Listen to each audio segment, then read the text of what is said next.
നമ്മൾ ആരോഗ്യരംഗത്ത് കാണുന്ന വലിയ മുന്നേറ്റങ്ങളൊക്കെ എവിടെ നിന്നാണ് തുടങ്ങുന്നതെന്ന് എപ്പോഴെങ്കിലും ആലോചിച്ചിട്ടുണ്ടോ? പലപ്പോഴും ഇതിൻ്റെയൊക്കെ തുടക്കം ഒരു നേഴ്സിൻ്റെ മനസ്സിൽ വരുന്ന ഒരു കുഞ്ഞു ചോദ്യത്തിൽ നിന്നായിരിക്കും. അപ്പോൾ നേഴ്സിംഗ് ഗവേഷണം എന്ന് പറയുന്ന ഈ ഒരു പ്രോസസ്സ് ഇങ്ങനെയുള്ള സാധാരണ ചോദ്യങ്ങളെ എങ്ങനെയാണ് പേഷ്യൻ്റ് കെയറിലെ വലിയ മാറ്റങ്ങളാക്കി മാറ്റുന്നതെന്ന് നമുക്കൊന്ന് നോക്കിയാലോ? ഇതാണ് ഏറ്റവും പ്രധാനപ്പെട്ട ചോദ്യം, അല്ലേ? ഒരു രോഗിയുടെ അടുത്ത് നിൽക്കുമ്പോൾ ഒരു നഴ്സിന് തോന്നുന്ന എന്തുകൊണ്ടാണിതിങ്ങനെ സംഭവിക്കുന്നത് എന്നൊരു സിമ്പിൾ ചോദ്യം, അതിന് ലക്ഷക്കണക്കിന് ആളുകളുടെ ജീവിതം തന്നെ മാറ്റിമറിക്കാൻ പറ്റും. അതെ, ശരിക്കും പറഞ്ഞാൽ നഴ്സിംഗ് ഗവേഷണം എന്ന വലിയൊരു മാറ്റം തുടങ്ങുന്നത് ഒരു നഴ്സിൻ്റെ ഈയൊരു ആകാംക്ഷയിൽ നിന്നാണ്. അപ്പോൾ എന്താണ് ഈ നഴ്സിംഗ് ഗവേഷണം എന്ന് പറഞ്ഞാൽ? ഇത് വെറുതെ കുറേ തിയറി പഠിക്കുന്ന പരിപാടിയല്ല കേട്ടോ. പേഷ്യൻസിനെ നമ്മൾ പരിചരിക്കുന്ന രീതികൾ എങ്ങനെ കുറച്ചുകൂടി മെച്ചപ്പെടുത്താമെന്ന് കണ്ടുപിടിക്കാനുള്ള ഒരു സിസ്റ്റമാറ്റിക് അന്വേഷണമാണിത്. സിമ്പിളായി പറഞ്ഞാൽ ഇത് നഴ്സുമാർക്ക് വേണ്ടി നഴ്സുമാർ തന്നെ നടത്തുന്നൊരു അന്വേഷണം, അത്രേ ഉള്ളൂ.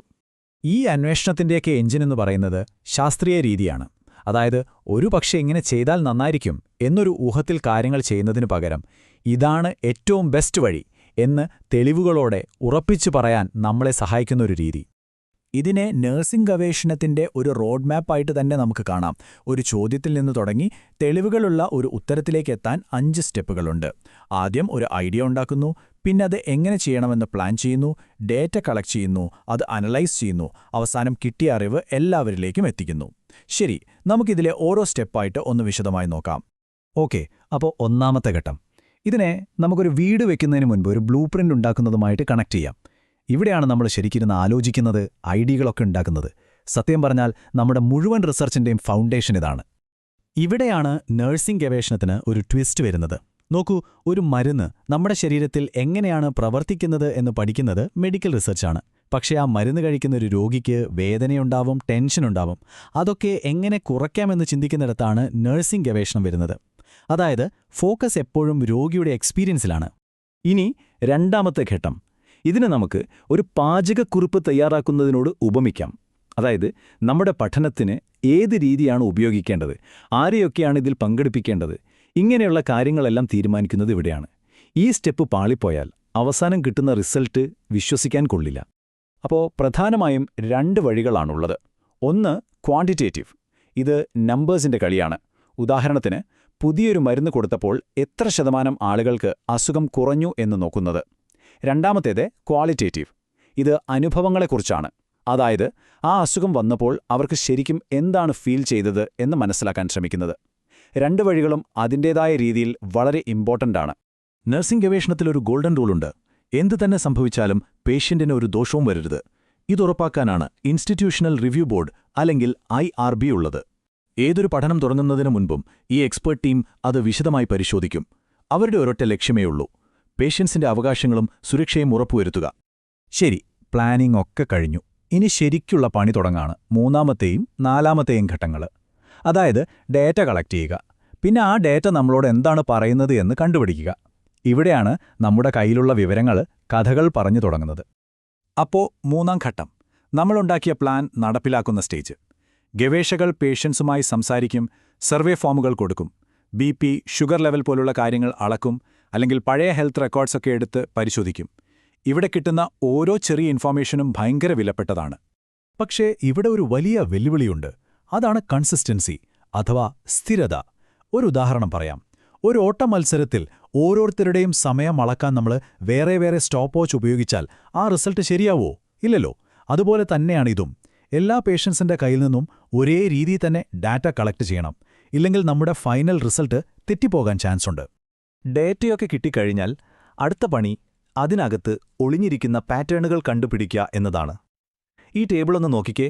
ഇവിടെ ശ്വാസകോശ രോഗമുള്ള 2 ഗ്രൂപ്പ് ആളുകളെയാണ് കമ്പയർ ചെയ്യുന്നത്. അപ്പോൾ അസുഖം കൂടിയ ആളുകളുടെ ഓക്സിജൻ ലെവൽ, അതായത് SpO2 കുറവാണെന്നും അവർ ചില മരുന്നുകൾ കൂടുതൽ ഉപയോഗിക്കുന്നുണ്ടെന്നും ഇതിൽ നിന്ന് വ്യക്തമാണ്. ഈ വ്യത്യാസം വെറുതെ സംഭവിച്ചതല്ല, മറിച്ച് അസുഖത്തിന്റെ കാഠിന്യം കൊണ്ട് തന്നെയാണ് ഇന്ന് സ്റ്റാറ്റിസ്റ്റിക്സ് ഉപയോഗിച്ച് ഉറപ്പിക്കാൻ പറ്റും. ഇതിനെയാണ് നമ്മൾ സ്റ്റാറ്റിസ്റ്റിക്കലി സിഗ്നിഫിക്കന്റ് എന്ന് പറയുന്നത്. അതെ, ഇതാണ് ഏറ്റവും പ്രധാനപ്പെട്ട പോയിന്റ്.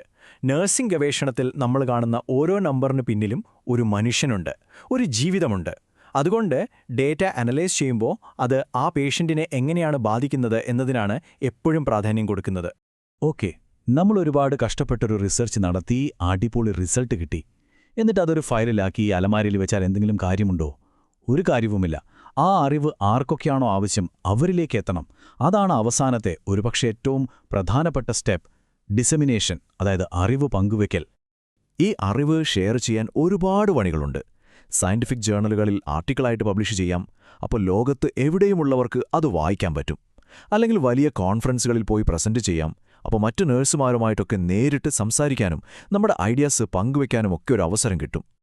അൾട്ടിമേറ്റായിട്ട് ഈ കഷ്ടപ്പാടിൻ്റെ എല്ലാം ലക്ഷ്യം എന്താണെന്നറിയോ? വളരെ സിമ്പിളാണ്.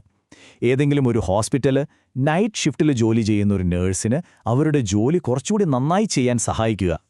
അതായത് നമ്മുടെ റിസർച്ചിൽ നിന്ന് കിട്ടിയ അറിവ് യഥാർത്ഥ പേഷ്യൻ്റ് കെയറിൽ ഒരു മാറ്റം കൊണ്ടുവരുമ്പോഴാണ്, അപ്പോഴാണ് ആ റിസർച്ച് ശരിക്കും വിജയിക്കുന്നത്. അപ്പോൾ എന്തുകൊണ്ടാണ് ഈയൊരു സയന്റിഫിക് പ്രോസസ്സ്, പ്രത്യേകിച്ച് മനുഷ്യരെ പരിചരിക്കുന്ന കാര്യത്തിൽ ഇത്രയധികം വ്യത്യസ്തവും പ്രധാനപ്പെട്ടതും ആകുന്നത്? നമുക്ക് നോക്കാം. ഒരു കെമിസ്ട്രി ലാബിലെ 2 കെമിക്കൽസ് മിക്സ് ചെയ്യുന്നത് പോലെ അത്ര എളുപ്പമല്ല മനുഷ്യരെ വെച്ച് പഠിക്കുന്നത്, അല്ലേ? കാരണം ഒരു രോഗിയുടെ വേദന എത്രയുണ്ടെന്ന് അവർക്ക് മാത്രമേ പറയാൻ പറ്റൂ. അതാണൊരു വലിയ വെല്ലുവിളി. പിന്നെ അതിനേക്കാൾ പ്രധാനപ്പെട്ട കാര്യമാണ് എത്തിക്സ്. ഒരു പേഷ്യൻറ്റിന് ദോഷം വരുത്തുന്ന ഒരൊറ്റ പരീക്ഷണം പോലും നമുക്ക് ചെയ്യാൻ പറ്റില്ല. അതുകൊണ്ട് നഴ്സിംഗ് ഗവേഷണത്തിന് എപ്പോഴും കർശനമായ ചില നിയമങ്ങളും അതിർവരമ്പുകളുമുണ്ട്. അപ്പോൾ ഒന്ന് ഓർക്കുക, വലിയ മാറ്റങ്ങൾക്കെല്ലാം തുടക്കം കുറിക്കുന്നത് ഒരു സിമ്പിൾ ചോദ്യത്തിൽ നിന്നാണ്. ഇനി അടുത്ത തവണ നിങ്ങളൊരു ഹോസ്പിറ്റലിൽ പോകുമ്പോഴോ ഒരു നേഴ്സിനെ കാണുമ്പോഴോ ഒന്ന് ആലോചിച്ചു നോക്കൂ. അവർ ചോദിക്കുന്നൊരു ചെറിയ ചോദ്യമായിരിക്കാം ഒരുപക്ഷേ നാളത്തെ പേഷ്യൻ്റ് കെയർ മൊത്തത്തിൽ മാറ്റിമറിക്കാൻ പോകുന്നത്. അപ്പോൾ നേഴ്സിംഗ് രംഗത്തെ മാറ്റിമറിക്കാൻ പോകുന്ന അടുത്ത ആ ചോദ്യം എന്തായിരിക്കും?